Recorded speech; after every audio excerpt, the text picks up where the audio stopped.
you went and used it to buy new clothes.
Good evening, everyone, and welcome to our interesting webinar. And today we are going to be educated. I understand there's some few people who would want to join us. So we have actually allowed for about 10 minutes of time for those who want to join us to do so. So please pardon us, we'll start exactly at 4:10, which will be in just about a minute. Thank you very much.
Use this.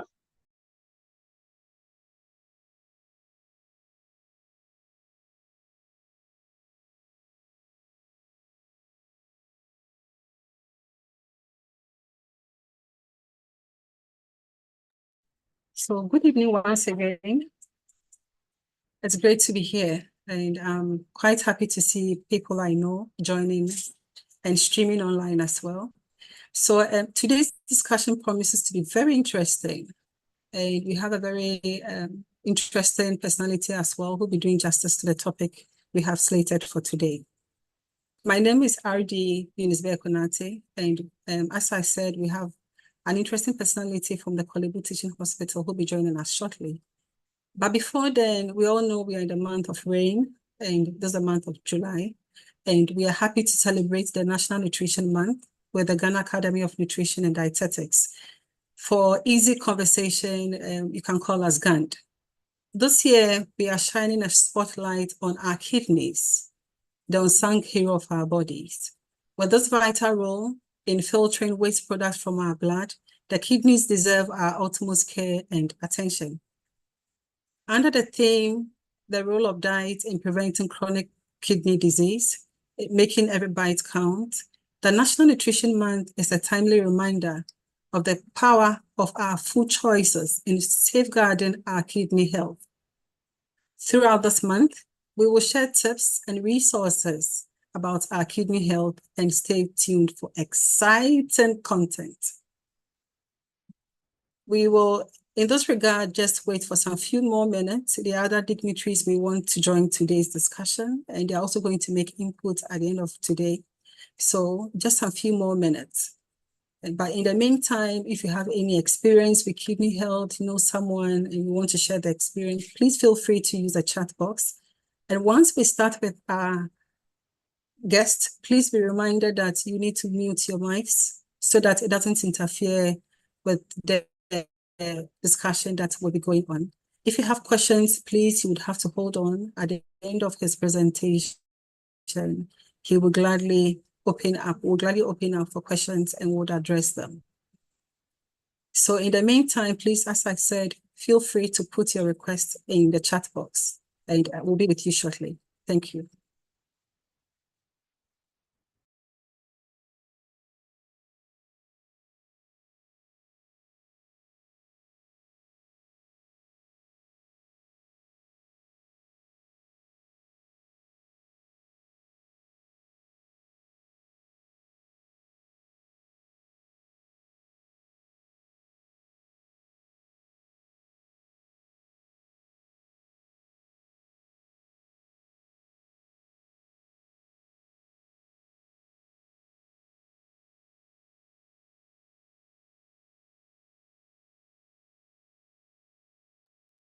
Okay, so we have dignitaries joining us presently, so we are good to go.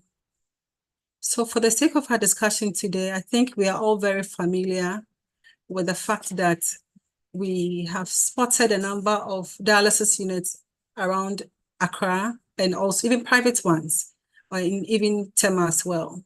And these are sometimes owned by investors. It means kidney disease is becoming a problem. But for us as GAND and also the general public, would want to know what extent is this problem. And to do this, we have a very well-resourced person. His name is Dr. Mensah Amoah. He's an esteemed physician specialist and a nephrology fellow at the Korle Bu Teaching Hospital, the Department of Medicine and Therapeutics. He has worked with Korle Bu renal units for the past 4 years, and he has a medical degree from the University of Ghana Medical School, and he graduated in 2010. He served his internship at Korle Bu Teaching Hospital and also the Ridge Hospital, and he also completed that in 2012. Subsequently, he's had vast experience. He's worked with people or individuals from the fevers unit, the renal unit, the chest department as a medical officer. And that was between the period of 2012 and 2015. He then continued his training as a physician specialist and completed in 2018. During this time, he became a member of the College of Physicians and Surgeons and the West African College of Physicians.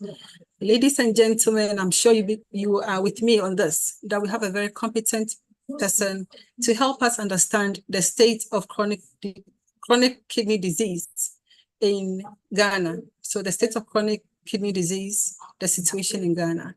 So by all means, we would want to welcome you, Dr. Mensah Amoah, and please, you have about an hour to help us to understand the situation. The floor is yours. All right, thank you very much.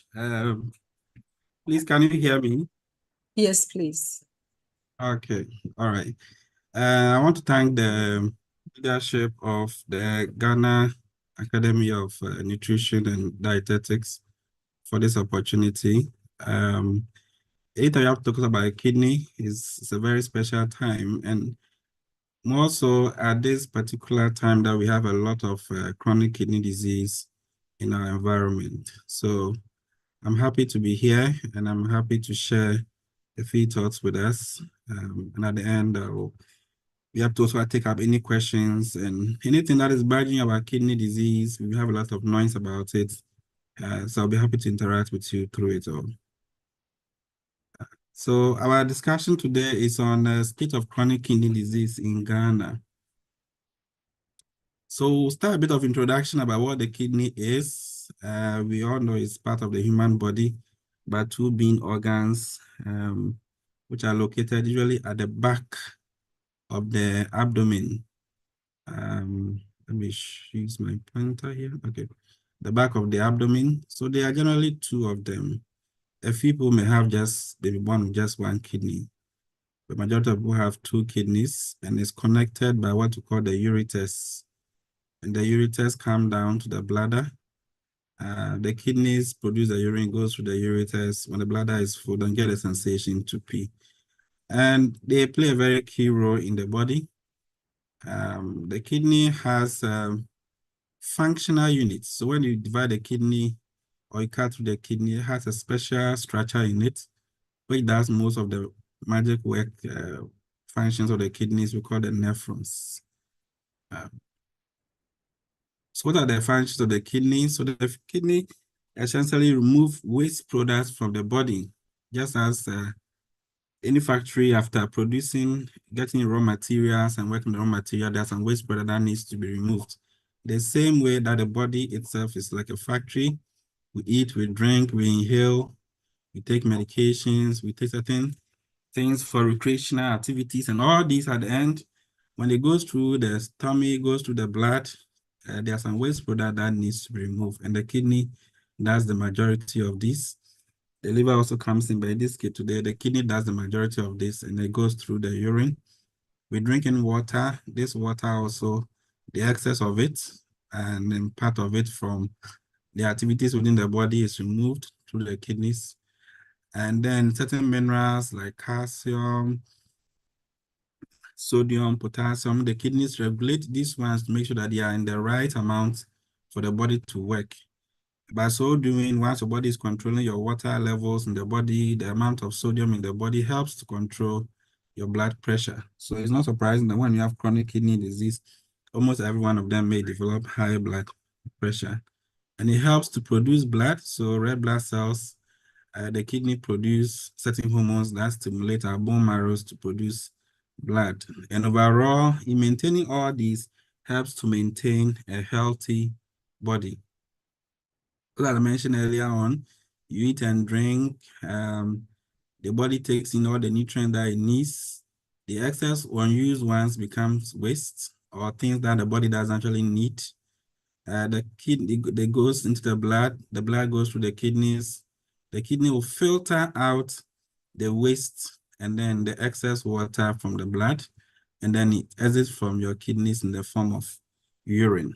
So that means that when you have the kidneys not failing, then they're not able to do this work. They're not able to filter out the waste and the excess water in the body, and then this waste will accumulate in the body and cause certain symptoms. There's some particular waste. We have ammonia, creatinine, which most people usually know, uric acid. There are a whole number of them that typically we don't mention, but there are several of them that the kidney does to remove them from the body so that the body will be healthy and strong and be able to undertake its functions. So when do we say that you have kidney disease? But before we go to that, the kidney, its function can be measured. The kidney's function can be measured, and we call it glomerular filtration rate. It's a mouthful, so it's abbreviated into GFR. So glomerular filtration rate. The kidney is filtering. So the rate at which the kidney is filtering is what is used to assess the kidney function, and it correlates with almost all other functions of the kidney. And the normal one, as you see here in green, is when the kidney function or the GFR is more than 60. For most people who are normal, healthy people above 60 years, typically your kidney function be above 60. And we have the yellow one. That means if it's below 60, then that means that your kidney function is not normal, it's suboptimal. And below 15, that's between 15 and 60, you are in the yellow range. Below 15, the kidneys are not able to adequately perform all the functions that we mentioned, removing the waste from the body, the excess water, correcting your certain minerals in the body, and blood pressure. And then that is when you start having symptoms. So for majority of people who have chronic kidney disease or chronic kidney disease, who are between the yellow range, that's from somewhere 15 to 60, majority of them will not have any symptoms at all. And that's actually be my focus group. They are the ones which we want to target, because when you detect it early, around 50, 55, 45, then you can put in interventions to prevent it from going all the way to the red area, which is the danger zone where they need dialysis. So this one result I have here. So we have a number of things there measured. So the GFR, as I was mentioning earlier, is a measure of the kidney function. So this is someone's results. The GFR in this case is estimated from the creatinine level, which is one of the waste products in the body that the kidney is supposed to excrete. So if the kidney function goes down into the red area, the waste products, one of them, which is creatinine, will accumulate.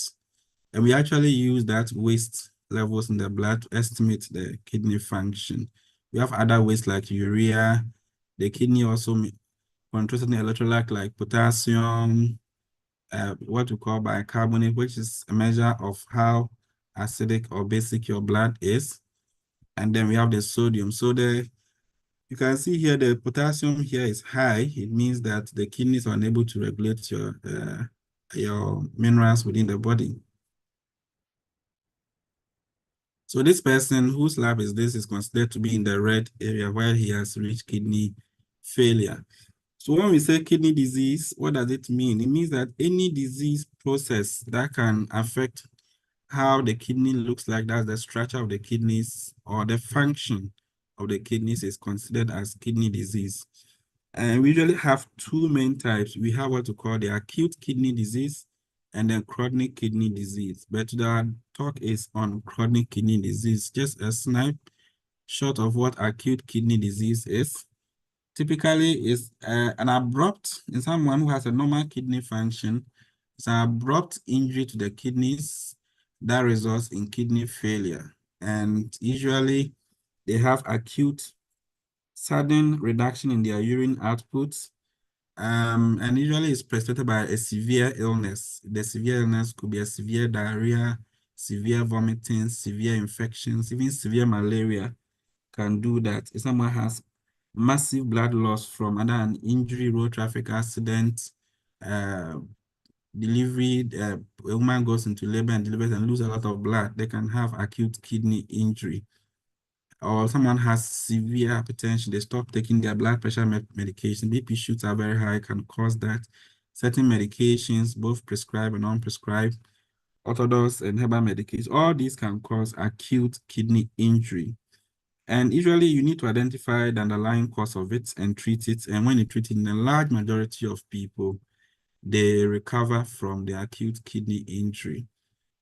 However, if you have had any acute kidney injury, you are a candidate for a potential development of chronic kidney disease, because once you get acute kidney injury, you lose some of the functional units that I showed earlier, as the nephrons.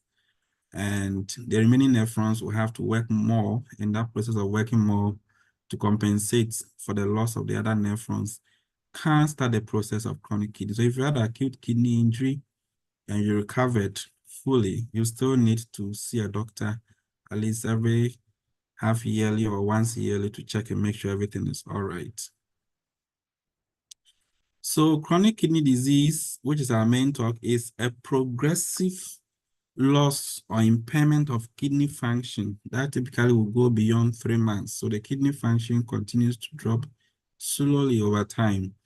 That goes beyond 3 months. So, and this is a very slow process in majority of patients who have chronic kidney disease. And the kidney function will fall gradually through the 50s, 30s, 20s, and gets to 15. So we have stages of chronic kidney disease. We have stage 1, where they may have a normal kidney function actually, but they may have other features of kidney disease, like they have a lot of protein in their urine, or they have a lot of blood in their urine, or they have some other kidney disease, but the kidney function, the filtration function is normal. And then we have stage 2, they will still have between 60 to 89, but will have the same features as we mentioned already, protein in the urine, blood in the urine, or some abnormal structure in the kidney. And then we have stage 3A, where the kidney function is between 45 to 59. And then stage 3B, where it's between 30 to 44. And then the one that we have stage 4, where we have the kidney function between 15 to 29.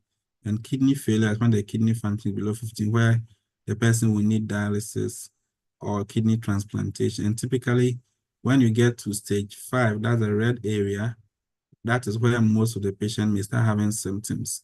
Between 60 and 50, most patients may not have any symptoms at all. And this is the target group that if we identify them early, we can actually intervene.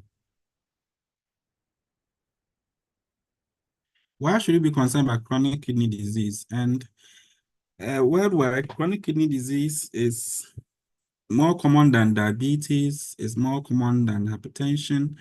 About 850 million people are living with chronic kidney disease, and almost about 2.4 million people are killed every year globally. And one of the fastest growing cause of death worldwide.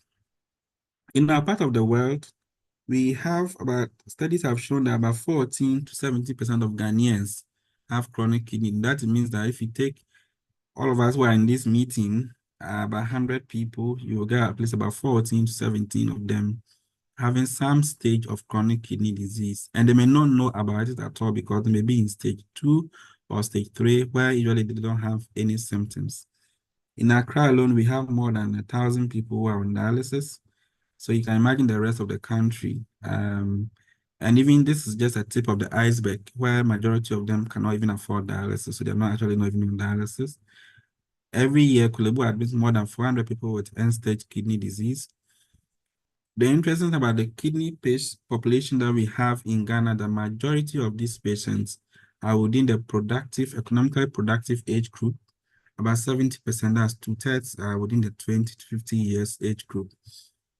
And it costs a lot for any patient to be on dialysis or to receive kidney transplantation. So it brings a lot of economic burden on patients, their family, and the country as a whole. So these are some prevalence studies which have shown the prevalence of chronic kidney disease within sub-Saharan Africa, and almost about 15% of people, and people who actually have certain risk factors like hypertension, diabetes. You are looking at almost about 32% prevalence over there. So as I mentioned earlier, chronic kidney is a disease that affects and kills economically active Ghanaians. So you're having most people between the ages of 20 and 50-year-olds. The median age of onset of chronic is around 20-30 years earlier than what we see in Caucasians. So Caucasians, you are seeing chronic kidneys occurring in the 60 and 70 years and 80 years, but in our part of the world, in Ghana and most sub-Saharan African countries, you are seeing chronic kidney disease much earlier. And this is a productive age group who may have younger dependents on them. And Africans are at much higher risk of chronic kidney disease, some of which may be related to some genetic predisposition, risk factors, as well as environmental and other things that we'll look at as we go on. A majority of patients, about 79% of patients who are diagnosed with end-stage kidney disease in Ghana cannot afford sustained dialysis. Most of them usually die within 1 year of diagnosis. And even for those that can afford, the average lifespan on long-term dialysis, even the best of centers, is about 5 years. So diagnosis with end-stage kidney disease is really a death sentence. And end-stage means that you are in the red zone where you need to be on dialysis or be on get our kidney transplantation. So what causes all this chronic kidney disease? Globally, that's all over the world. We have majority of them coming from diabetes and followed by hypertension, and others by inflammations in the kidneys, and then some swellings in the kidneys, and then urinary tract problems like obstruction from prostate disease, kidney stones, and all that.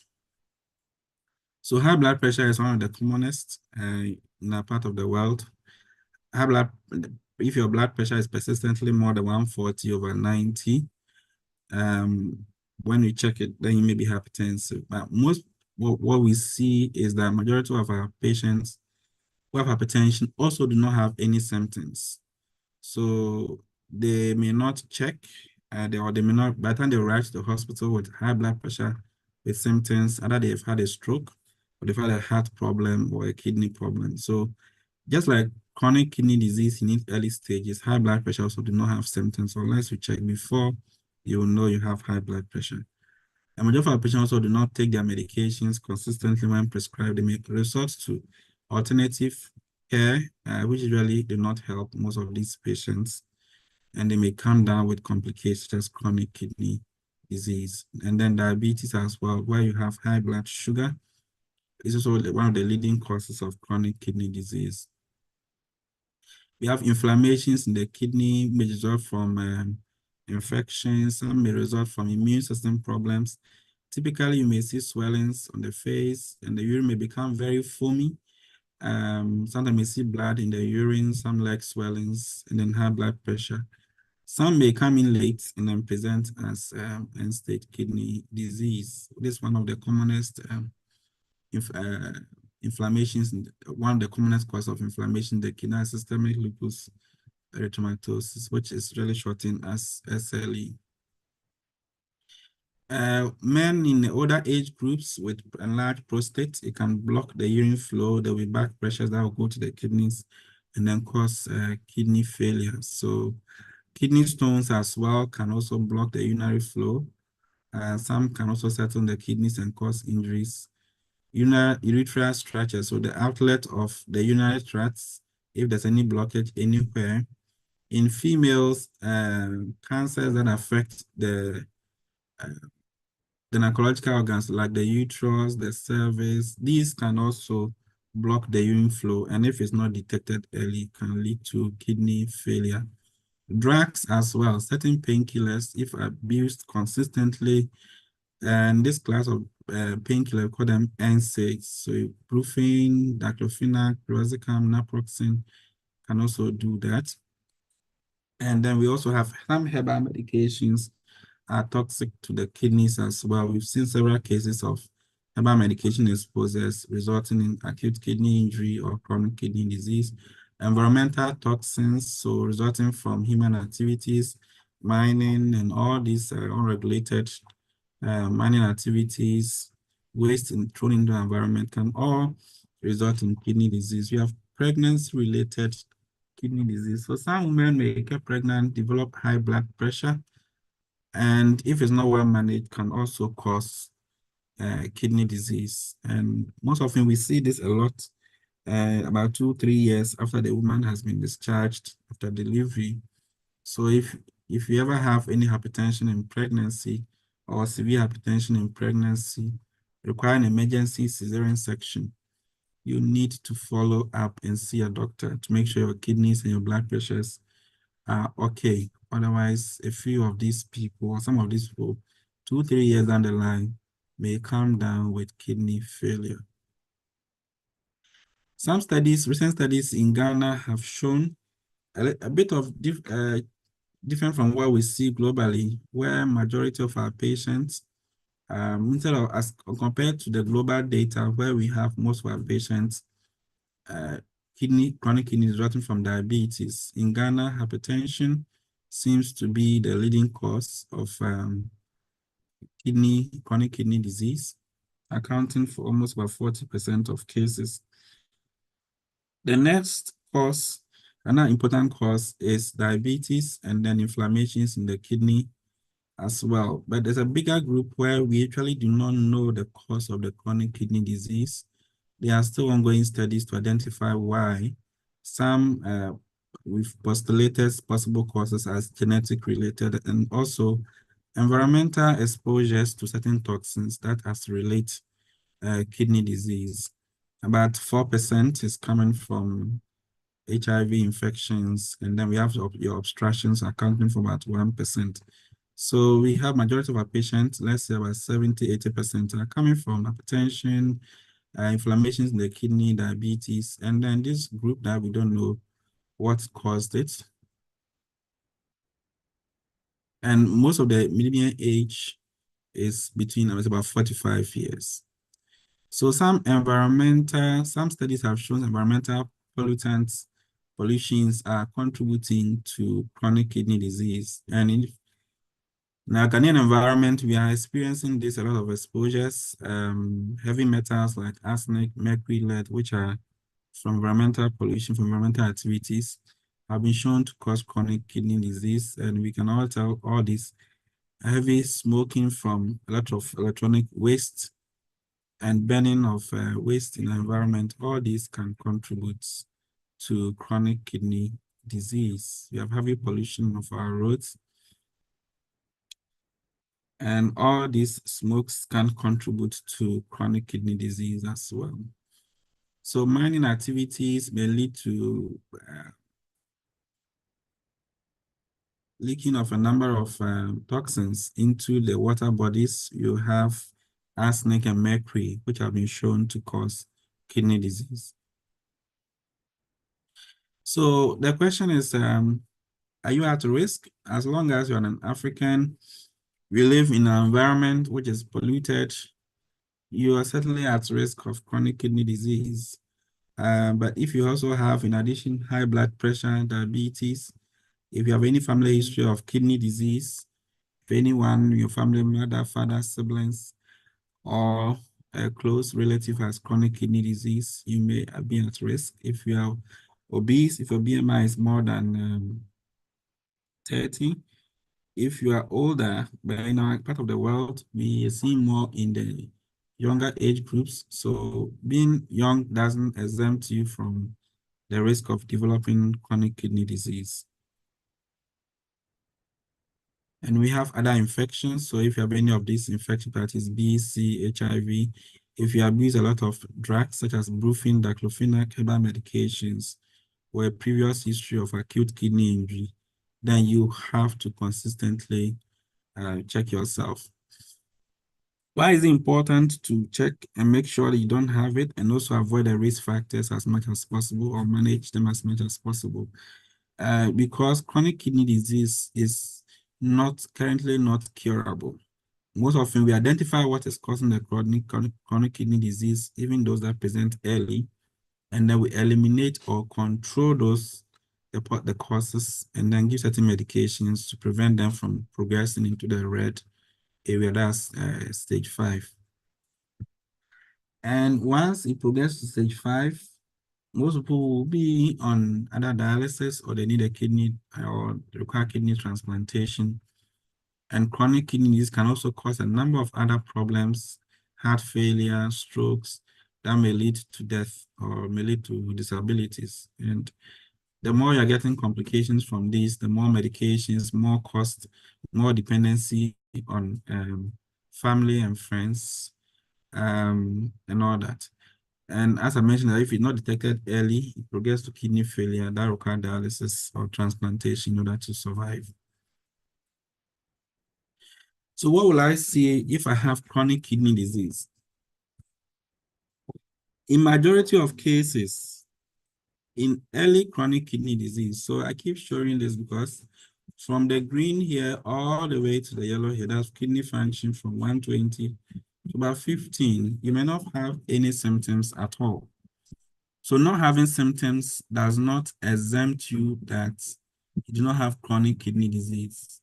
And I'll tell you again, lack of symptoms doesn't mean that you don't have chronic kidney disease. So how will you know that you have chronic kidney disease? In this case, you have to do a laboratory test, which involves doing what we call a kidney function test and a urine analysis test. That will tell you that your creatinine is normal, your GFR is normal, and there are no blood or protein in your urine. That'll be able to tell you that. And typically you need to do that at least once a year. If you have certain risk factors like hypertension, diabetes, obese, family history, then you may need to do your checking more frequently. But you can discuss this with your doctor. So some signs that may also show maybe blood pressure may be elevated. As I mentioned earlier, the kidney plays a key role in regulating the water in the body and the minerals. That also helps control blood pressure. So when you have chronic kidney disease from whatever cause, your blood pressure will be elevated. So blood pressure on its own can cause chronic kidney disease, and the chronic kidney disease can worsen that blood pressure. So such persons may present to the emergency with very high blood pressures. They are taking medications, the BPs are not going down, may be a sign that the kidneys may be in trouble.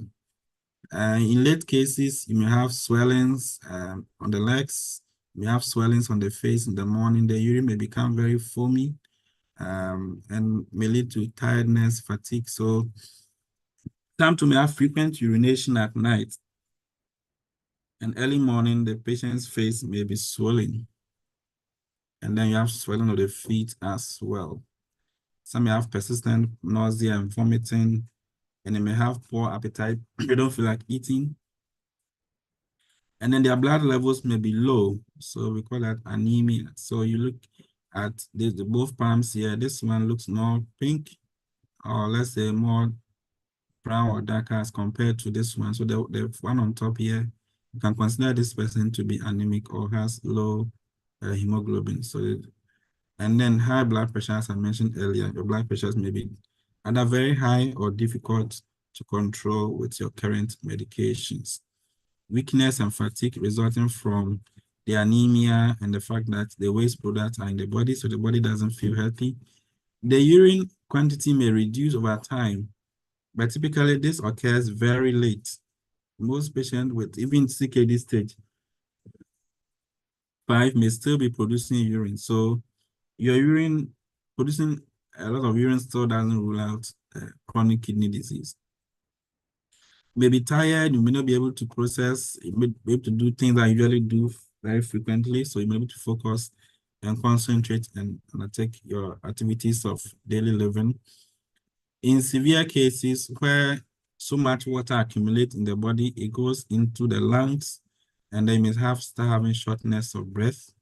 And I mentioned that the frothy urine. So how do we prevent chronic kidney disease? The first part of it is to choose a healthy lifestyle that will help to reduce your risk of hypertension, diabetes, and things that will cause inflammation within the body and also within the kidneys. And then also early screening for chronic kidney disease. These are the two key things. I'll mention early screening because when we detect there's a chronic kidney disease, early stage 3, stage 4, stage 2, stage 1, we can institute interventions that would, in the long term, prevent you from going into kidney failure. That's stage 5, where you need dialysis or kidney transplantation. So screening early is very, very important. And in most of us probably have cars and things that we may service these cars either every 6 months or every quarter. That helps you to move around and go about your daily activities. You don't want your car to break down so that you have troubles. Your body that God has given to you is also your vehicle to undertake whatever purpose or mission God has brought you here to impact yourself, your family, and your community, as well as Ghana and the world at large. So you have to also take time to service this body. So you need to do a medical checkup to make sure that you detect anything that may be hidden that may need to be treated early. So if the kidney disease identified within this stage 1, stage 2, stage 3, because there's so much that we can do as doctors to prevent it from going into the stage 5 where you need dialysis. So what can you do to screen? So we have what's called a kidney function test, where the kidney function test will measure your creatinine, and that will be used to calculate your kidney function. That's the glomerular filtration rate, that's the GFR. And then you can do a urine test as well, urinalysis for protein and blood. If you have a urine test that persistently shows protein and blood, and even if your creatinine and your glomerular filtration rate are normal, you need to see a kidney specialist or a physician specialist to assess to see if there's any kidney disease that is in the early stages. We mentioned that stage 1, the kidney function will be normal, but there could be other things like protein or blood, which are persistently in the urine. And further tests can be done to find out why you have persistent protein and blood, and the underlying problem can be treated to prevent kidney failure in future. So if you have any risk factors, you need to get them under control. If you have hypertension, diabetes, you need to be on medications to control this blood pressure. You need to be on medication to control the diabetes. If you're obese, you need to cut it down.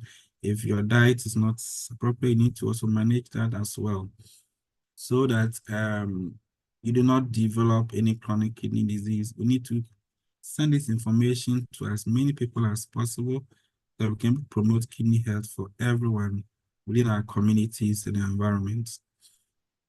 As I mentioned earlier, the annual checkup, at least once a year, you should check, is your blood pressure okay? Is your sugar okay? Is your cholesterol okay? Is your urine all right? It's very important. And we need to push this in our workplace, in our communities, in our churches, mosques, everywhere, to make sure that people check themselves, because if it's early, we can intervene. And if you are young, do not think that because you are young, you are healthy by default. We are seeing young people, and I'm sure when we open the platform, people will share experiences of their friends from the university, from the working environment and communities who are at equal age as they are, who also having come down with chronic kidney disease. So do not use being young as equivalent to being healthy. Therefore, you postpone medical checkups. And as I mentioned earlier, if you are on medications for blood pressure, diabetes, you need to stick to them. About medications, as I mentioned, we need to limit or avoid them as much as possible. Dietary changes that can help. Blood pressure is sensitive to high salt, blood pressure can correlate to high salt intake. So if you're taking a lot of salt, your blood pressure is likely to be elevated. So cutting down on salt intake, direct salt that you add to your diet, hidden salt in other foods that contain salt, your canned foods, and all that may have a lot of salt in there.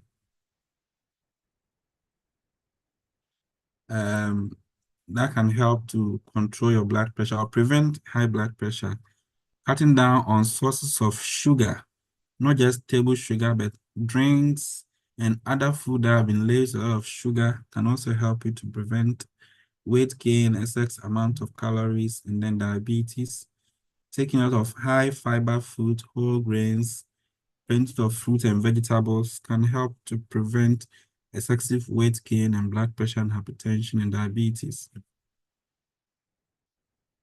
So this is a picture here. I'm talking to dietitians, so I have to be careful. So as I mentioned, you have your plate over here. You need some amount of fruit, some amount of vegetables here, about 25% each. And then you need amount of grains here. And then this percentage, about 30% of your protein. You have to vary your protein. You're going for your healthy protein sources when you're also targeting whole grains as well. And then you have to cut down high fatty foods. That will help to cut down your total calories. So fresh vegetables, you have to get them into our diet as much as possible. Fruits, as we mentioned earlier. So when you go into the mall or the shops, or the markets, you have to look for the fruit. Apart from buying cassava and plantain and all the other canned foods, you have to go for more of these. Make sure that we fill our plate with a lot more vegetables and fruits. High fiber foods. These help to improve gut health, lower your weight, your weight levels, and help to prevent high blood sugar levels and help to control diabetes and all that. So foods that contain nuts, legumes all help to control weight gain, and then also other risk factors like cholesterol levels and all that. So exercising regularly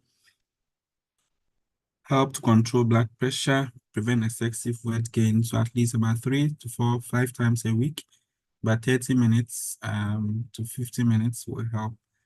You can do the minimum that you can. Maybe you cannot go jogging or running, but a basic thing like brisk walking can actually do a lot for the body to prevent hypertension and diabetes. Losing weight, if you are obese, will help to reduce your risk of diabetes and hypertension. And if you're excessively obese as well, BMI more than 35, 40, it can actually directly cause chronic kidney disease. It can put a lot of pressure on the kidneys, and then the kidneys will start, they are filtering this huge body, this amount of blood levels and weight, and that can make the kidneys overwork and then lead to what we call adaptive FSGS that can progress to chronic kidney disease. Avoiding risky behavior such as excessive alcohol consumption, smoking, and shisha. Shisha is also a form of smoking that actually contains tobacco, is flavored tobacco, and actually carries a higher amount of toxins as compared to the regular the cigarettes that we have. Because they are flavored, most people tend to take a lot of it in as compared to cigarette smoking. Because they are flavored, the people spend a lot more time taking this in, and they're taking more toxins that can cause problems. Smoking can cause direct damage to your kidneys. It can cause high blood pressure. It can cause diabetes. And all these will contribute together to cause chronic kidney. So we have to avoid these risk factors as well. Reducing our stress levels by finding ways to relax and unwind, sleep better. All these can help. I know in the country at the moment, there's a lot of stress from economic situations, but let's take time to rest and relax, and all this can help to control blood pressure. So this is a summary of most of the things that I've mentioned already. So if someone develops chronic kidney disease, is there any hope for them? So as I mentioned earlier, for those that are detected early detection can help us to identify the cause and treat it, keep it under control, or eliminate the cause of it, and thereby keeping this person from developing kidney failure, which is stage 5. For those that did not come in early and they are detected in the late stages where they have end stage, that's CKD, chronic kidney disease stage 5, then the options we have for them are dialysis. And there are 2 types of dialysis. We have what we call the hemodialysis, where the waste is removed from the blood directly through a dialysis machine. And then we have peritoneal dialysis, where the waste is removed through fluid which are put into the abdomen and drained periodically. And then we also have the other option is kidney transplant, where the kidneys may come from either a living donor or a dead donor. So we have the hemodialysis, where the patient is hooked to this machine, the blood. There are two what do you call it, tubes here. There's one that takes blood to the machine, that's a red one here. And then the machine pumps the blood into this chamber, we call it the dialyzer, where the waste product is exchanged to another fluid. And then the supposed clean blood is returned back to the patient through this blue tube over here. And patients typically have to go for dialysis about 3 times a week. If they are end-stage kidney disease, they spend about 4 hours on the dialysis machine. And the cost of dialysis, as we all know, over the past I think a year or 2 years, there's been a lot of noise about it.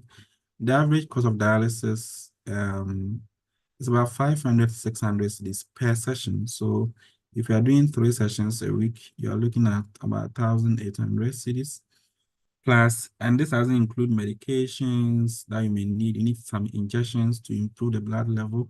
You need blood pressure medications. You may need other medications to control certain symptoms and all that.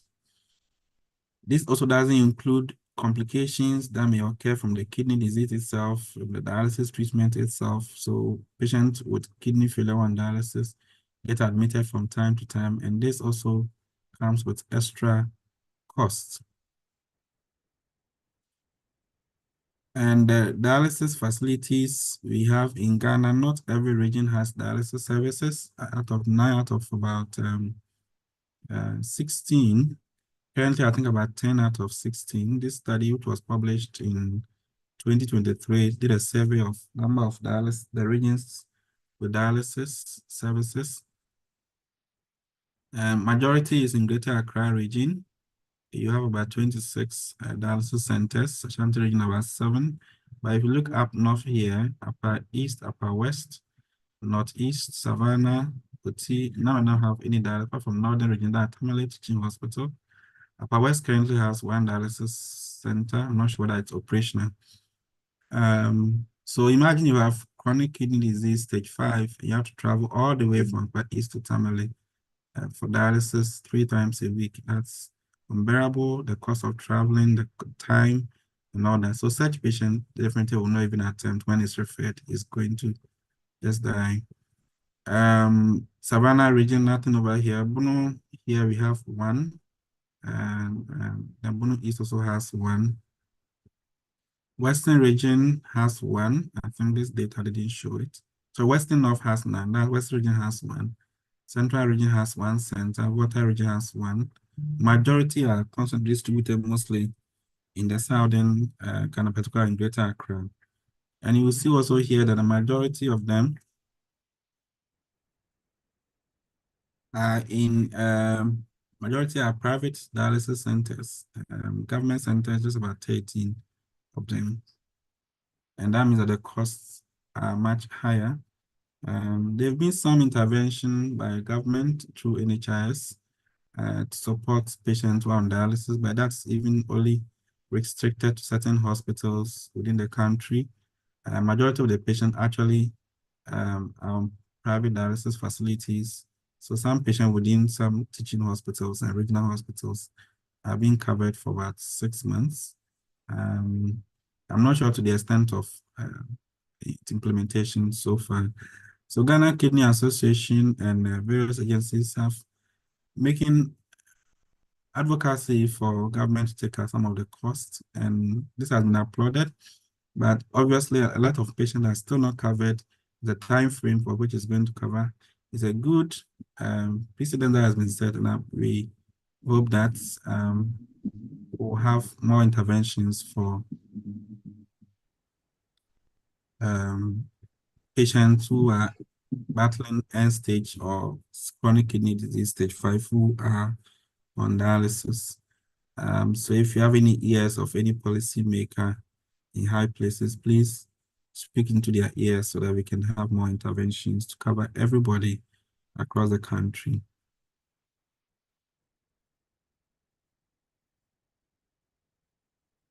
So kidney transplantation, where you take one kidney from a donor and then you implant it in the groin area, usually in the, call it the pelvic area, and then you connect the artery to the artery over here and the vein, and then you connect the ureter to the bladder.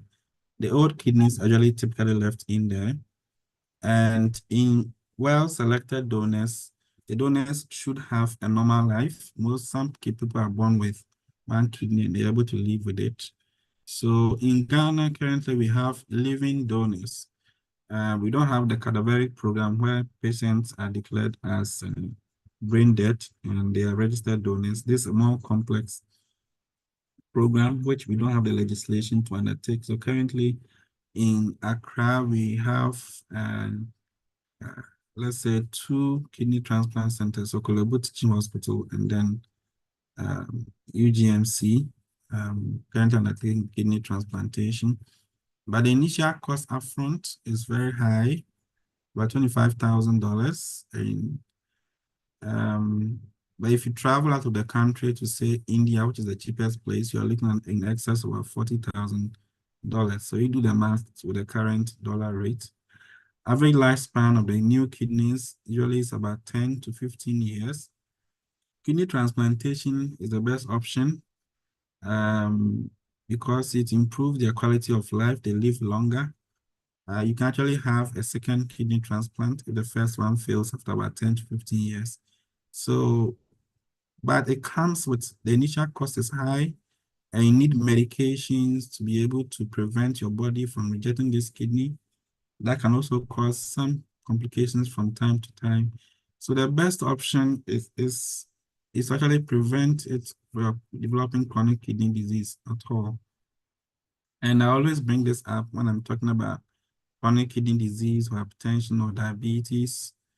There's a text in the Bible says, train up a child in the way that he should go, and when he's old, he will not depart from it.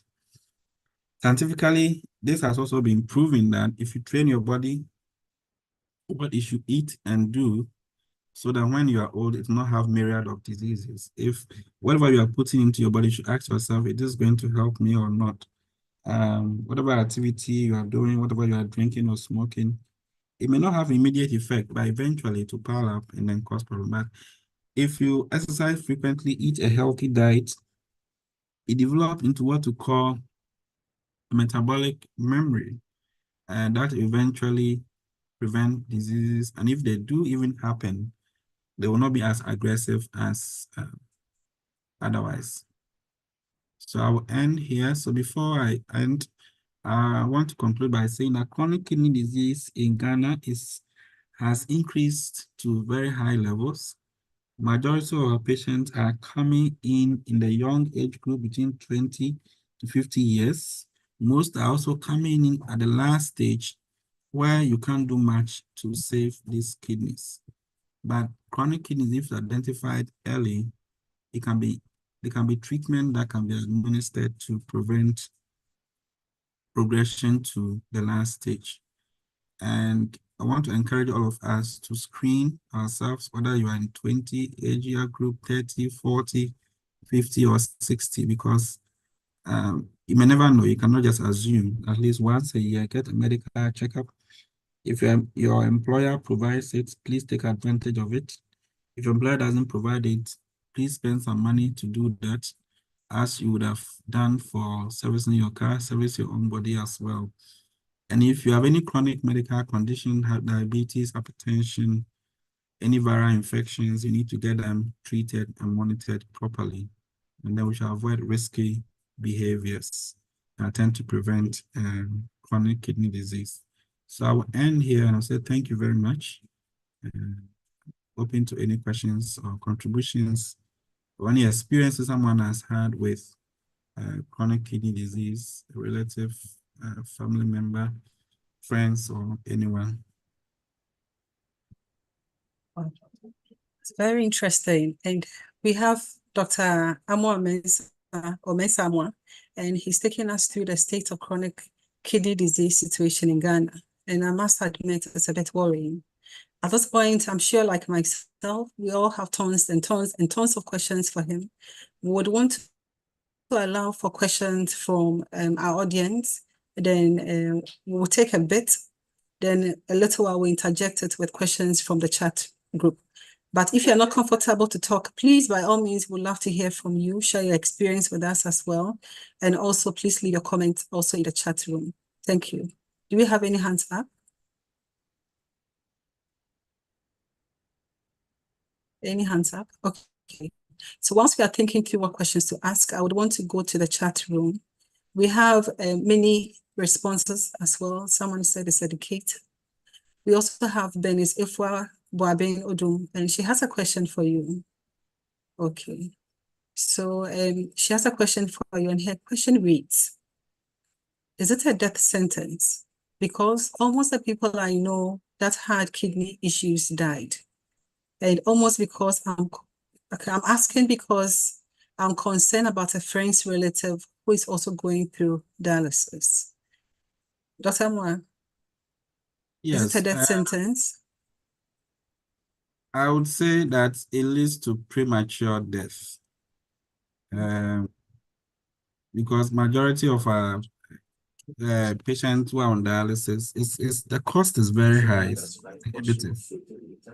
Even in the best of centers where they have dialysis which are covered by programs or government-sponsored programs, the average lifespan is about 5 years. So you can say it's a death sentence, but of course it leads to premature death. Wow. Worrying. So we have another question from Mercy J. Clue, and her question is, can chronic constipation affect kidney and in what ways? And she's actually grateful for your session today. So I don't know if you can address her question. Can chronic constipation affect kidney, and if so, in what ways? I don't think it can directly cause chronic kidney disease per se, but if the chronic constipation it is due to something, either because of some problem within the intestine, sometimes some people because of their diet, or they've had some problem within the intestine, like a tumor or something, then it can cause other health problems, which directly or indirectly can cause a kidney disease, but the constipation itself is unlikely to directly cause a kidney disease. Okay, thank you for that clarification. We also have Sailor, and his or her question is, please, can you dive a bit into dialysis and how it affects the chronic kidney disease, or how it affects the disease? I think that's what he's trying to say. Okay, so the dialysis is it's a treatment to replace what your kidney cannot do. So your kidney is supposed to remove waste from your blood, correct your water levels in the blood, and then the minerals that are in your blood. That is what dialysis does.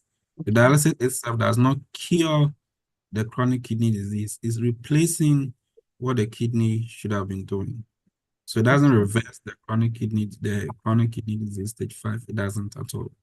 Okay. Thank you very much, Dr. Amoah. And we actually have hands coming up. We have from Techno. It would have been good to hear your name, Techno. So please, you can unmute. Let us know who you are, and please ask your question.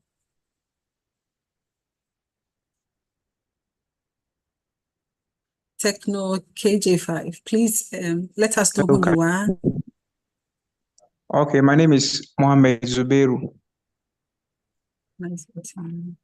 Mr. Zubeiru, can you please go ahead with your Okay, question? please. Okay, so please, I have 2 questions. Then the first question is, during Doc presentation, he made mention of, the kidney donations. So I want to know if somebody is donating a kidney. After donating the kidney, will the donor will now be at risk of also getting the kidney failure? That's the first question. And then the next question is, he talked about the donation as being 2 types, life and death donation.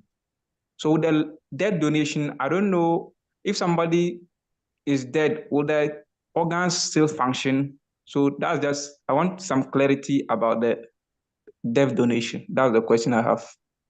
Thank you. Very important questions, Mr. Zubeiru. Thank you. Over to you, Dr. Amoah. Okay, so risk of kidney failure after donation. Typically, not everyone can donate. We evaluate these donors extensively, but for the live donors to make sure they do not have any undiagnosed problems or hidden risk for which will preclude them from donation. So for most people who are cleared by us to donate, are usually deemed as one of the most healthiest people around. And just as I mentioned earlier, some people are born with just 1 kidney, so you can perfectly live normal with just 1 kidney. What happens after donation is that your other kidney, which is left behind, is able to adapt and take over the function that has been lost. So it compensates for the other kidney. That granted, you are still at risk due to the normal risk factors that are in the environment. So we usually will advise you to live a very healthy life, avoid risky behaviors, because if you develop any kidney disease, it will progress faster because you have just 1 kidney. And typically those who donate are supposed to come for medical checkups at least once a year by the physician, by a physician specialist or a nephrologist who supervises their donation to make sure that everything is all right. Wow. And then Thank you very much. Donor organs. So the dead donor program, usually when someone is deemed as brain dead, it occurs in a hospital setting. And such people who are identified as brain dead and potential organ donors, they don't only just donate kidney alone, they can donate their heart, they can donate their liver, their cornea, and other organs. The other patients may have problems and they may need these organs. They're usually put into an intensive care where their blood is still being circulated and they are still intubated and still being given oxygen, more or less, still keeping these organs alive until they've done certain tests. Organs are harvested and given to patients who may need them. In this case, kidney. So if the 2 kidneys can be taken, the heart can be taken, and then matched to patients who actually need them according to a well-regulated organ donation program. We don't have that in Ghana currently because it needs to be governed by a well-regulated authority and then also governed by laws to make sure there's fairness and equity in dead organ donation. Very informative, Dr. Amoah. We have more questions for you. I hope you are ready for us. And we have Professor Paul Aye, and he also has a question for you. Prof, please go ahead. Yeah, thank you very much for this opportunity. First of all, I would like to say a very good work done by Dr. Amoah, for presenting us with the clinical purview of kidney diseases and so on and so forth. I think the picture looks very grim, and I'm sure majority of us here are even wondering whether we don't have kidney disease or we don't carry something that is, because the predisposing factors are just too many. From the nutritional point of view, there are just almost everything that we are having: chemicals, carcinogenic materials that are getting into our system. In fact, the air, the pollutions around us, there's so many things that is eventually driving all of us into chronic kidney failure. But I have this question. First of all, Dr. Amoah, don't you think that the way to nip kidney conditions failure in the back is to start from where the origin, where the kidneys are formed? Now, by this, I'm talking about ensuring that organogenesis in the mother's womb is properly done. It's properly, it takes place under the very conditions that will develop a correct kidney. And then during the first 2 years of life, the nutrition is taken seriously so that you maintain a healthy kidney. So by the time the individual gets to childhood and adulthood and so on, they have a strong kidney to start with, a kidney that is resilient. Otherwise, we are done for. All of us, we are going to get to a stage where we are going to get kidney failure and die. And as you said, the prognosis has always been very poor. How many people can have kidney transplants? How many people are ready to donate kidneys? In fact, I've told my students always that if I get kidney failure, I'll just run to the mortuary and prepare my mortuary space, because I am likely to come there very soon if I get chronic kidney failure. It's so serious, and I think that nutritionists must wake up. All right, thank you very much. I think I have made a contribution at the same time as a question. So, Yes, Dr. Amoah, over to you. You've made a very good point, and that's what I was actually.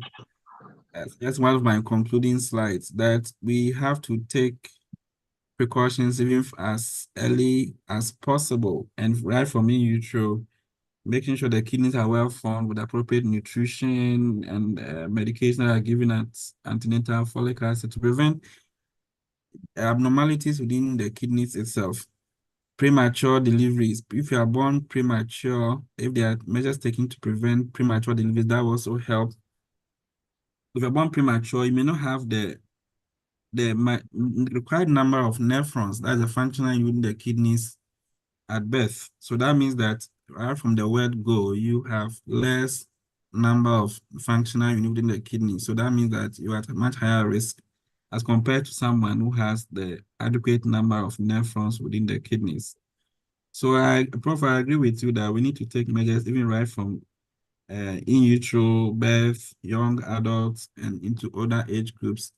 But as we go through the environment, even if you had very well-formed kidneys, certain risk factors we are exposed to can still affect the kidneys, because the functional unit in the kidneys are fixed at birth. Most people have just 1 million of these nephrons shared between the two kidneys. So, and if no new nephrons are formed, any damage that affects the kidney will lead to some loss of nephrons. And then the other nephrons will have to work extra harder and compensate for the lost nephrons. So as much as possible, we need to take care of ourselves right through from birth, right through teenage, adulthood. And one of the measures that you mentioned, Prof, is healthy nutrition. So, Prof, I agree with you. Thank you very much, Prof. Aye, for all the contribution as well, and for researchers and also active dietitians and nutritionists who are into research and also love new information. I think this is also a call for you to contribute to reducing chronic kidney disease in Ghana. So we still have some few hands up, but please, I'll come to you shortly. I want us to go to the chat room. We have tons of messages. We have a question from Salifu Issa, and he says, the issue of chronic kidney disease was not a topical issue in the past. What might have been the reason for the sharp rise in Ghana? Okay, Dr. Moore. so yes, the sharp rise actually is not only in Ghana, it's globally. But in Africa, sub-Saharan Africa, it's really been a very sharp rise. The genetic risk factors have always been there.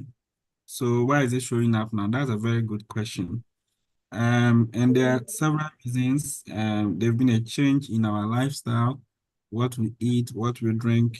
Environment is more polluted than it was 20, 50 years ago. People were more active, and in the past, they were doing a lot more activities, walking and all that, as opposed to now. So there have been a lot of environmental changes which are interacting with our genetic risk factors for chronic kidney disease. And part of it too is health-seeking behavior, the economic situation, or there are multiple reasons which are interacting to increase this prevalence of chronic kidney disease in the environment. Research is still ongoing to find out what particular new risk factors, particularly with the environmental risk factors, to see how best we can minimize all of these factors. Thank you very much, Dr. Moore. We have a question from Ni, and Ni, your question will be addressed in the subsequent CPDs, in the subsequent webinars, which would have in the subsequent weeks. You will have a question on portions of fruit and vegetables and sugar, and since it's really diet related, and would plead with our audience to join us for our next one. I think you've asked a prelude to that webinar, and it's also be available to the public as well. So thank you. At this point, I would want to call Fruity Star Ghana. So please ask your question. Help us know who you are, and please go ahead with your question.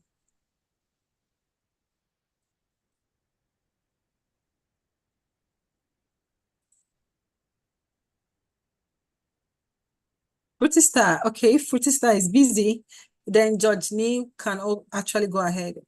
Mr. Tego, please go ahead with your question.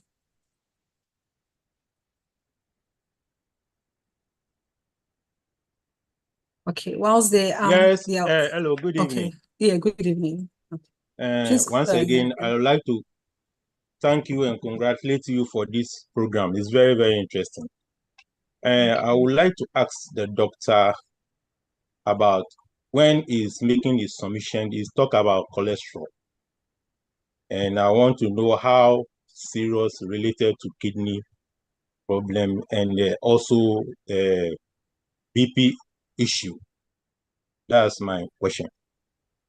And again, when the cholesterol is not coming down, what should we do? Or what should I do in terms of dieting so that I can know what?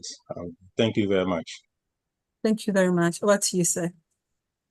Okay, so the cholesterol, if it's high, it can cause what we call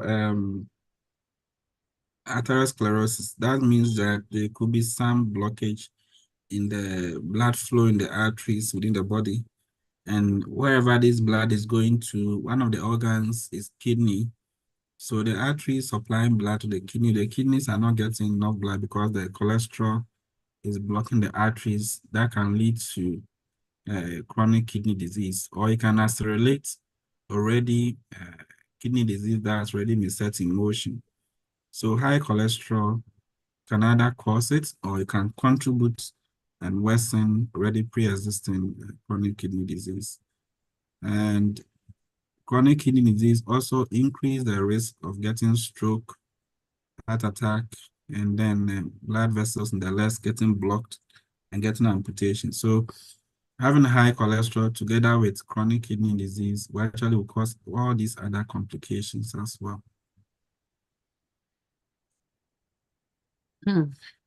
So a lot of us are sighing. We are all thinking through our life and our own lifestyles, but there is hope, and we would go on with our questions. Dr. Samuel, more questions for you. So we have one from Sylvia Nati, and she says that thank you very much, Dr. Amwa. With a checkup, what is the way forward for someone whose urine analysis and kidney function is normal, but a scan shows structural defects?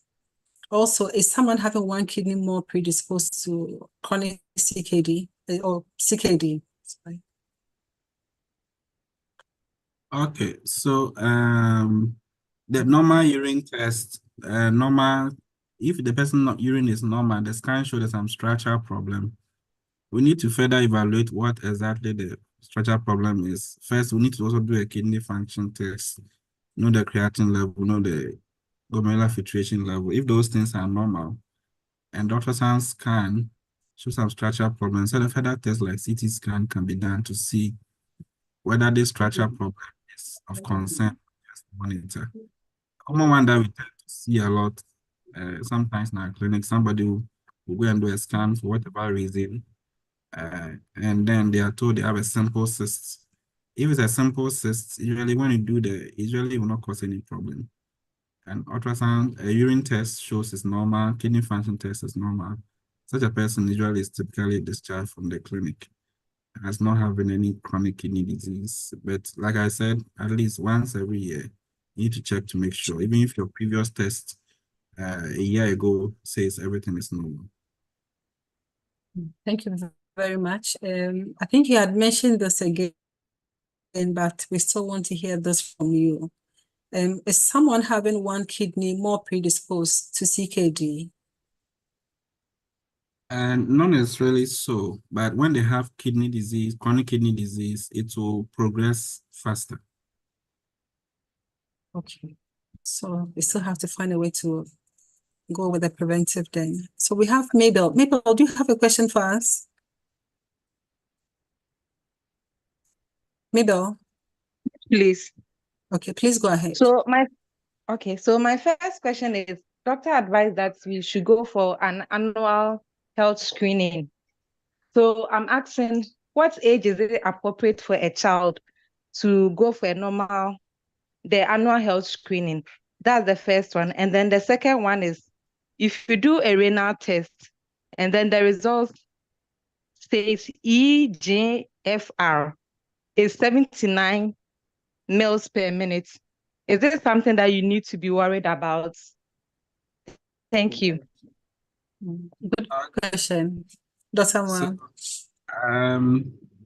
I'm not a pediatrician, but I'll try to answer your question. So I think for children, they have what they go through from birth, the child welfare clinics that they go through their vaccinations and then checkups till about 5 years. Between that and adulthood, I'm not too sure, but typically the various, when they're going through schools, they're asked to do some screening, which some of us try to avoid it by talking to some doctor friends somewhere, or just fill this form for me. Maybe if you take advantage of those school admission screenings, I may pick up something early that may need to be treated. So that's, I think, I will answer this one. EGFR of 79 is greater than 60. Okay, but it's less than 90. So you need to follow up with a urine test. And if the urine test doesn't show any protein in the urine, and then also an ultrasound of the kidneys, this EGFR of 79 is okay. Thank you very much. So maybe a good news for you in a way. So we have a question from Jen Dima. Now, Jen Dima has it in two forms. I would ask both together if it's okay with you, Dr. Mensah. Yeah, that's fine. Thank you. The first one is, for the sake of information, does aphrodisiac usage contribute to kidney degeneration and that's CKD? Then the second one is, apart from meds, do you, as medications, do you believe an appropriate diet therapy can contribute to the reversal of CKD, even if the person is on dialysis? and the person asked something interesting. M for Midas. Okay, so Dr. Moa. Okay, so aphrodisiac. Often when I get this question, I presume what the person is trying to ask is herbal-based aphrodisiacs. So some herbal medications can cause injury to the kidneys.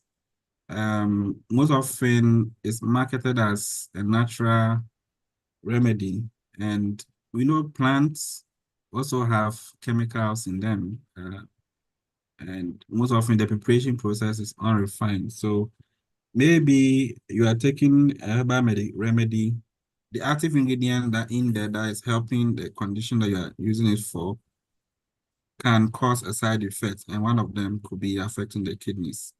So if they are herbal based, yes, some of them can cause an injury to the kidneys.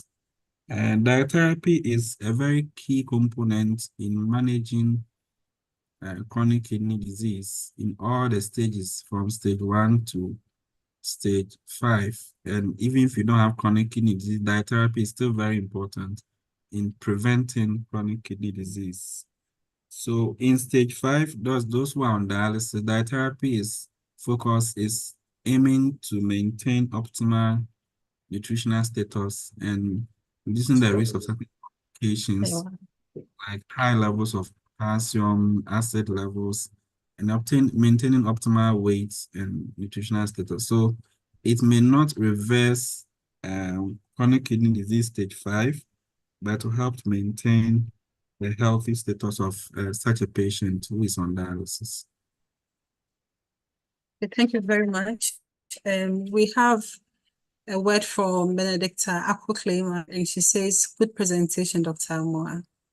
Now, would want to invite Fruity Star Ghana to ask the question. Fruity Star, are you available now? Yes, hello. Thank you very much. I'm available now. Okay. Yes. So my question is, I have two Please, questions. your name before your question. Frank. I'm Frank. Frank. Please hold on. So, your name. Okay. I'm Frank. Frank Jabin. Yes, Frank. Can you hear me? Frank, please go ahead. Yes. Okay. Yes, please. So my first question is, how can doctor spoke of Hep B? How can Hep B cause chronic kidney disease, or how does it become a risk factor? The second thing is you're speaking of the diabetes and hypertension too. So my second question is a fasting blood sugar of about 5.6 normal for a 34-year-old? And the last has to do with pressure, a pressure of 126/84. Is it an issue that someone who is also that young to worry about? Thank you very much. All right, thank you very much for your question. So hepatitis B, it can cause what we call inflammation within the kidneys. It can cause a particular type of kidney disease. We call it membranous nephropathy, which can lead to kidney failure if not detected early. And patients, hepatitis B does not hepatitis B is controlled, and the risk of getting kidney disease from it is minimal. And then a fasting sugar of 5.6 is considered normal. Usually fasting sugar, if it's more than 5.7 or more, is considered abnormal. But if it's more than 7, then it's considered as diabetic. So between 7 and 5.7 is considered as borderline. So 5.6 is normal. Blood pressure of 126/84 can be considered as normal blood pressure, but 84 is getting closer to borderline hypertension. But you can monitor it and see if you are getting figures below 85 for your diastolic, then it's considered as normal blood pressure. You can actually you cannot make a pronouncement on just a single blood pressure. You need to monitor it consistently if it's on the borderline to make sure that it's either consistently elevated or it's below the borderline. So the borderline high blood pressure is when your systolic blood pressure, that one on the top, is more than 135, and then the one below is more than 85. But both are less than 140 and also less than 90. Interesting. Thank you very much, Dr. Amora. And we are learning so much, and I'm sure it will help us take care of ourselves and also take care of our clients as well. We have a question from Nee. Nee, please, can you go ahead with your question?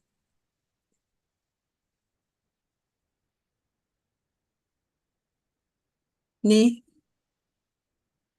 Okay, Nee is busy. So I would want to go to our chat room. We have a question from Mabel, and she's asking, can a child of 10 years go for health screening?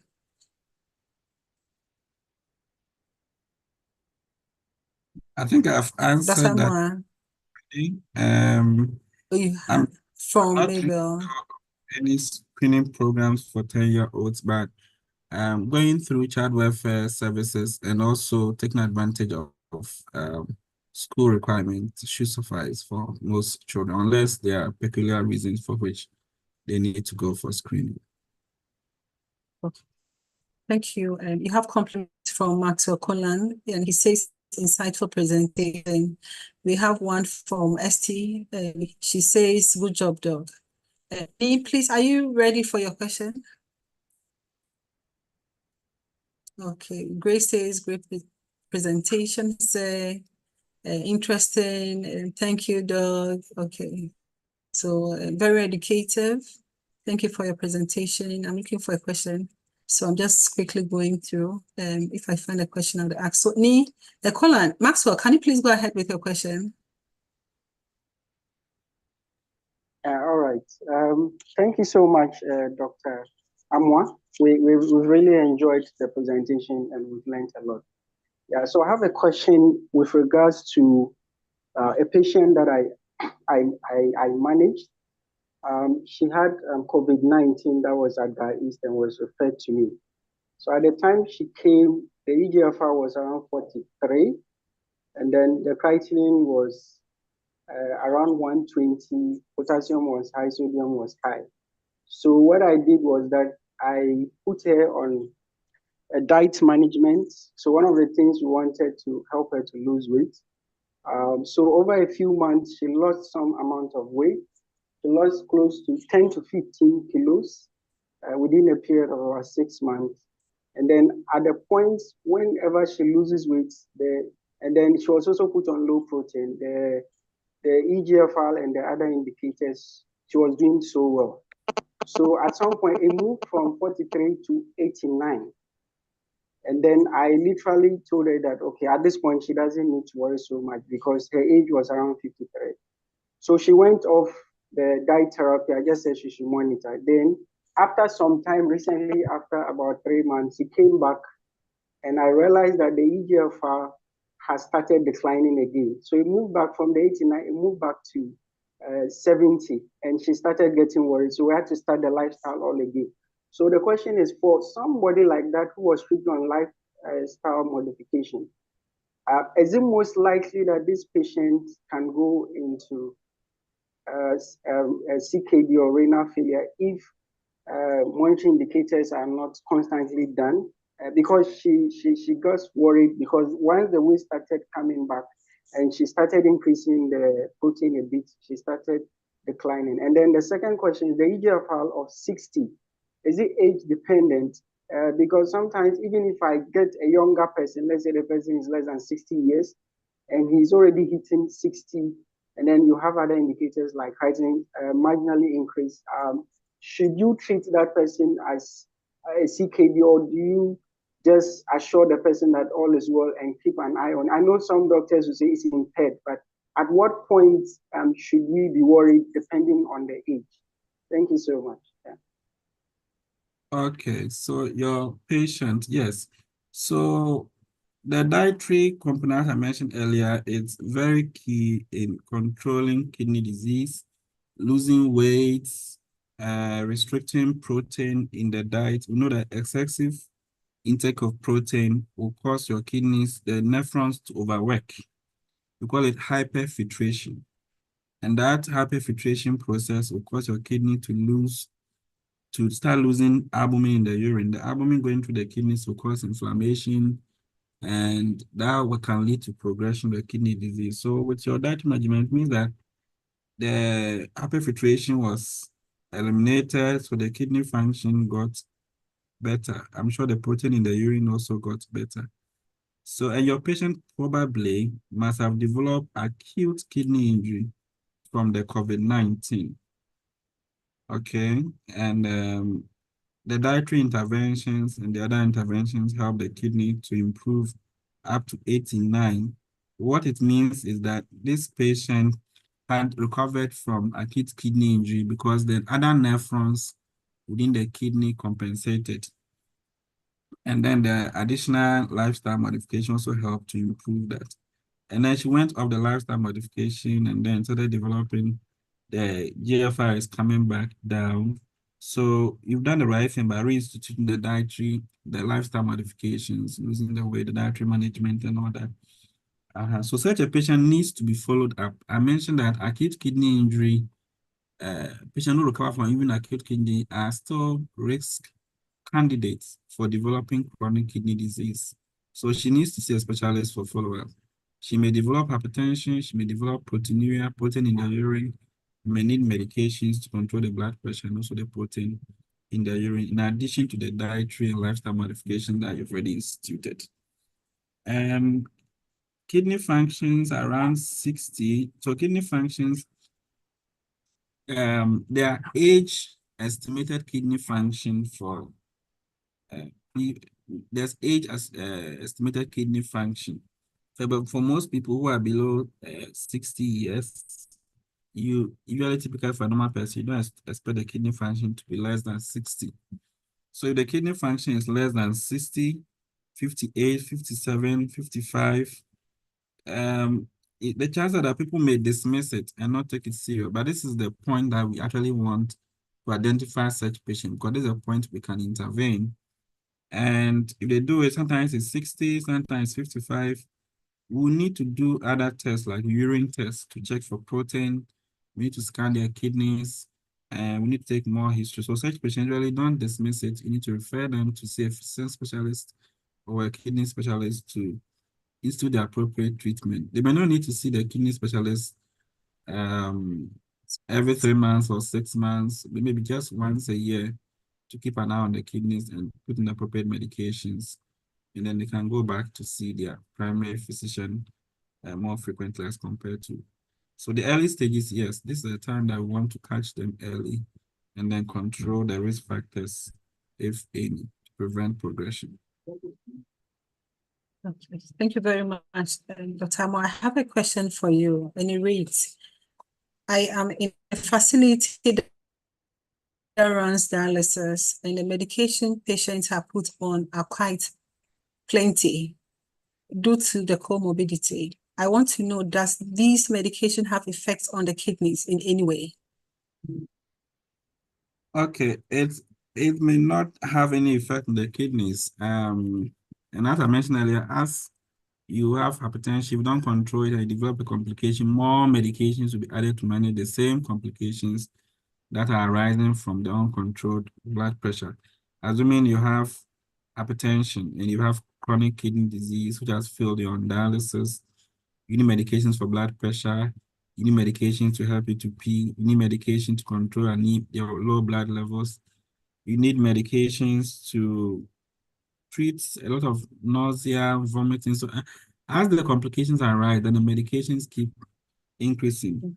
If you have developed a stroke in addition, then you need medications to also treat the stroke and all that. So as much as possible, if you're able to keep the blood pressure controlled, then we avoid all these plenty medications, which add on extra cost and extra side effects and all these problems. But these medications typically, will not affect the kidneys in someone who has developed end-stage kidney disease. And usually, I think majority of it is blood pressure medications, because they need, most of them may need about 3, 4, 5, sometimes 6 blood pressure medications just to keep the blood pressure within a fair control.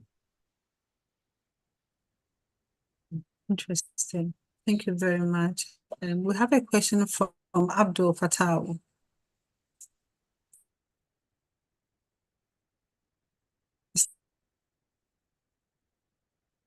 So Abdul, please go ahead and ask your question. Ni, are you ready for us? Do you have your question? Good evening. Hello. Yeah, Yeah, good thank you for evening. Hello. Please go ahead. Okay, please. Yeah, please go ahead. Yes, I wanted to ask 3 questions.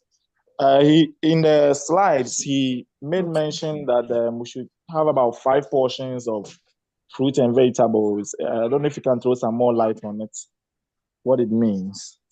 And then secondly, I've heard several times that sugar affects not only the kidney, but also that's high sugar intake can affect our prostate health and the male sexual health. I wanted to throw some light on it. And the third question, I would like to ask if you can help us in how we can make good choices in terms of the low-fat milk when we are in the market, and also if you have some examples, because all we know is the brands that they have on the milks, but how do we know by reading on the labels or their names so that we know what choices to select?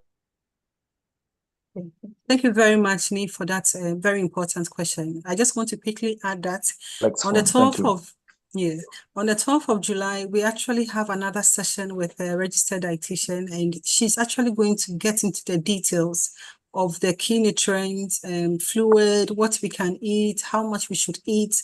She'll take us through all that. If you do not mind, we want to ask Dr. Amoah questions in relation to especially the medical side and also the state of chronic kidney disease in Ghana.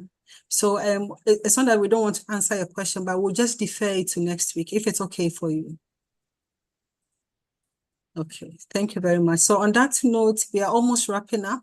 If you have questions, kindly forward it to the Ghana Association of Nutrition and Dietetic social media handles. If you know any dietitian as well, you can equally send your questions to that dietitian. It will be forwarded and also addressed in due course as well.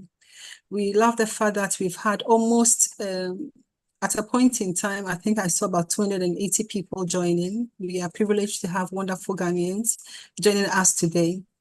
And I think we have a question from Mary Comfort Owuswa, if I'm allowed to.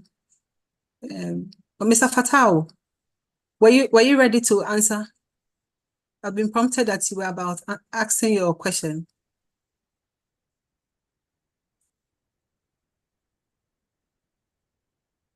Okay, I think he may have gone off. So Mary says, please, is the herbal medicine in itself bad, or there's a component in herbal medicine that contributes to CKD? Okay, so herbal medicine in itself is not bad, but anything called medicine has side effects. Unfortunately, herbal medicines, we don't do human clinical trials to see what side effect they have. So you can never tell which of them that if you take will cause a problem for you. So that's the only challenge with it. Okay, thank you very much. Once again, we apologize that we can't take all your questions. We do understand that they are very important to us and also to you. So as I mentioned earlier, kindly forward your questions to our social media handles. We're on X. We are also, we have a YouTube channel as well. We're on a lot of other social media platforms. If you know any dietitian, please forward your questions to them and it will be duly addressed as well. On those very notes, I want to say a big thank you to Mr. Amoah, Dr. Amoah, and your question and your answers to our questions and also the insightful presentation. It's very relevant to us, one, as a professional body of dietitians, for those in clinical care, those in academia too. Our minds have been stimulated to know that it's important to bring answers to the many questions we have, especially the causes of chronic kidney disease and its relation to lifestyle. And also we have our general public who have joined us today. And I'm sure today we are all going home with these lessons. We understand from your presentation today that chronic kidney disease is common globally, but gradually it's becoming a problem for us in Ghana as well. And we all need to watch out. And that we are all at risk, especially those of us in active service and working. And if we do not do anything in terms of preventing, in terms of watching what we eat, then we can actually become a burden on the nation and will not be able to productively add to making Ghana a better place. And we also understand that the cost of dialysis is quite high and there are few places to do dialysis and we don't want to get to CKD. And for this reason, it is very important to pay attention to symptoms that we may have. For instance, if we are excessively obese or morbidly obese, we need to do something about our weight. From today's presentation, we understand that everyone is at risk and some of the causes are actually not known. And for this reason, one of my take home is I need to train my body the way it should go. I don't know about you, and I think you should also do the same. And at this point, please let's watch out on what we eat, our lifestyle. And on the 12th of July, as I mentioned earlier, we'll have very competent dietitians as well coming in with more information about what to do. Then we would also watch out, we'll also screen. It's important for us to also screen, do the screening. We need to invest in ourselves as well. And we know it is important to invest in ourselves. And in addition to that, if we are in doubt, we should talk to a physician or walk into any hospital to have our kidney checked. On this note, ladies and gentlemen, we have a perspective about the state of chronic kidney disease situation in Ghana. And at this point, I wish you all the best as we all make plans to keep our kidney healthy as well. On this note, I would want to say a big thank you to the Ghana executives for this opportunity.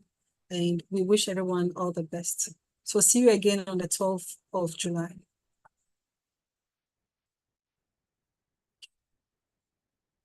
So the presentations will be made available. I understand some are asking for it. It will be made available to everyone as well. So we wish you all the best. Bye.